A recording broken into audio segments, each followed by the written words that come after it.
Have you ever noticed how some books just seep into the cultural consciousness? They pop up everywhere, social media, conversations, Hmm. almost like they have a life of their own. Totally. Yeah. Some become foundational, you know, shaping how people think for generations. While others just fade away. Yeah, exactly. But what makes a book truly endure for, like, decades, especially when it gets such wildly different reactions? That's a great question. And it really leads us into today's deep dive. It does. Today we're focusing on one of those classics, Dr. Joseph Murphy's The Power of Your Subconscious Mind. Ah, yes, a big one. Our mission really is to unpack its journey. Where did it come from? How did it get so huge globally? And also explore why it's, well, a cornerstone for some people. And a source of, frankly, pretty deep skepticism for others. We're basing this on a recent review of the book. So where do we start with something that's sold millions and been around since the 60s? Well, let's lay the groundwork. We're talking about The Power of Your Subconscious Mind, original classic edition, first published way back in 1963.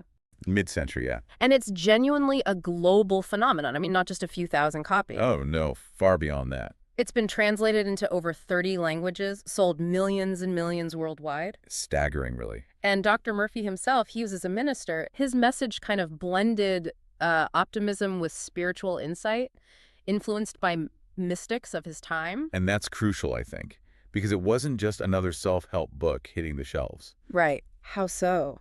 Well, that grounding in mysticism plus his ministerial background, it really positioned it differently. This mix of, spiritual ideas and practical optimism. It resonated. It resonated hugely, especially in the cultural landscape back then, mid-20th century. It became a cornerstone in both self-help and the New Thought tradition. Explain that a bit more, the New Thought tradition. Sure. It's basically a philosophical movement focusing on positive thinking, spiritual healing, the mind's power for personal transformation. Mm-hmm. So Murphy's book offered this, accessible path to empowerment when lots of people were looking for new ways to understand how their minds affected their lives. It really seems like it hit a nerve, doesn't it? But beyond just being motivational, what do you think readers were really looking for? And what did Murphy's approach offer that, met that need? Well, a big part is the language. It's incredibly accessible, very simple. Not academic. Not at all. It doesn't feel dense, Mm. which I think is key to his lasting appeal. It lets it speak to different generations. Makes sense. But it's not just fuzzy ideas. He gives concrete techniques, affirmations, visualizations, ways to reframe your thoughts. Practical tools. Exactly. And crucially, he pairs these with anecdotal case studies, stories. To illustrate the concepts. Right. Makes them feel tangible, relatable. People can see or at least imagine how it might work. So practical, concrete tools. I mean, who doesn't want a manual for their mind, right? Yeah. It's almost like an early form of mindset coaching, way before that was even a term people used. You could definitely see it that way. Yeah. And its influence is clear. How so? Who did it influence? Well, connecting it to the bigger picture, you see its impact lasting. It's fascinating because despite the spiritual framing in the anecdotes, Yeah. Murphy's framework kind of inadvertently tapped into core psychological ideas like the power of belief or maybe cognitive bias long before they were maybe formalized in modern psychology. Interesting. That's why you see figures like, say, Tony Robbins or Brian Tracy, even though they use different methods, still echoing Murphy's emphasis on mindset. It's like Murphy intuited some of these things, even if his explanations weren't, strictly scientific. But then you get the other side. What happens when something so beloved, so influential, faces, well, a wall of skepticism? Mm-hmm. It happens. A book with this kind of impact isn't without its critics. And some of the criticisms are quite pointed, aren't they? They are. One of those common things you hear from academics and just casual readers is repetitiveness. Yes, that comes up a lot. It seems the same ideas get repeated across chapters, sometimes without adding much new insight, which can get a bit frustrating. It can. Yeah. And this maybe raises a bigger point about how we seek knowledge, right? The book relies very heavily on anecdotal evidence, spiritual stories. Not empirical data. Exactly. So for readers who are more scientifically inclined, Yeah. that can feel, well, lacking, unconvincing. They want proof, data, Understandable. also the biblical references, and the whole spiritual framework, while central to Murphy's message. They might not land with everyone. Precisely. Some readers find it veers too much into religious or mystical territory.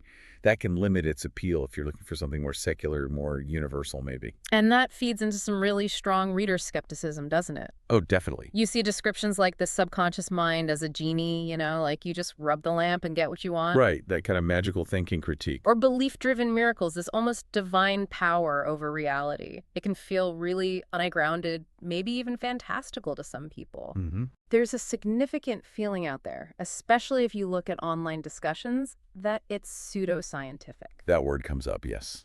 Or even misleading. Critics argue it presents claims that aren't proven as if they are scientific facts, relying on testimonials instead of verifiable evidence. It's clearly very polarizing. It is, and when you look at what actual readers say, the range of experience is just striking. A real spectrum. Yeah, it really highlights how personal our engagement with self-help stuff can be. So on one end, you have the super positive takes, like this one reader who said, and I'm quoting here, "This book is literally a golden source of knowledge for self-improvement. I learned that if you are conscious about your thoughts, you can create everything you want." Wow, that's a powerful endorsement. Yeah, Life-changing for that person. absolutely. But then you get the more lukewarm or critical views. Someone else commented, "I think it's okay, but the whole manifestation thing is not for me. Personally, just don't believe in that stuff." A clear rejection of the core premise there. Right. And another, even more direct. "I read up to 60%. It disappointed me. All I got was nonsense stories. Your subconscious mind does not change conditions." Ooh, pretty blunt. Yeah. So what these different voices tell us is, it's often less about some objective truth of the book. And more about More about what clicks with your existing beliefs, your worldview, what you expect from a self-help book. right. If you're open to that spiritual perspective, you might find real wisdom there. But if you're looking for hard evidence, empirical proof, Yeah. you're probably going to be disappointed or even frustrated. So let's try to bring it together. What does this all mean for you, the listener, wondering if this book is worth your time? Good question.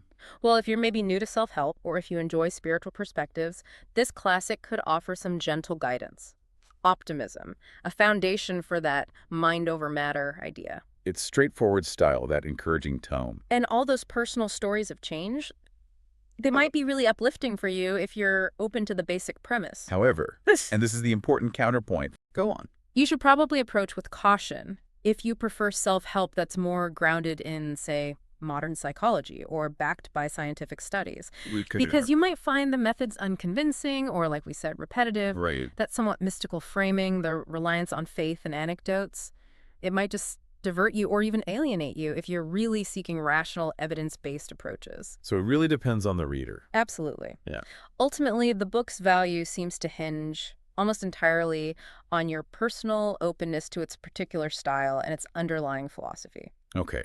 So wrapping up, The Power of Your Subconscious Mind.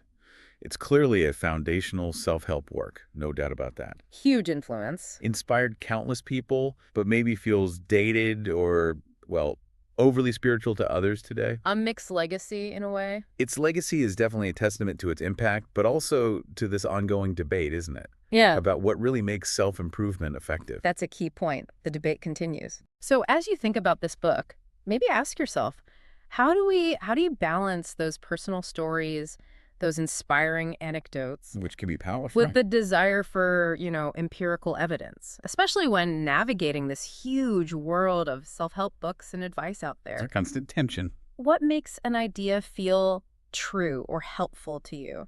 And how does your own mindset, your own starting point, influence what you actually get out of any book like this? That's the provocative thought, isn't it? How much is the book and how much is what we bring to it?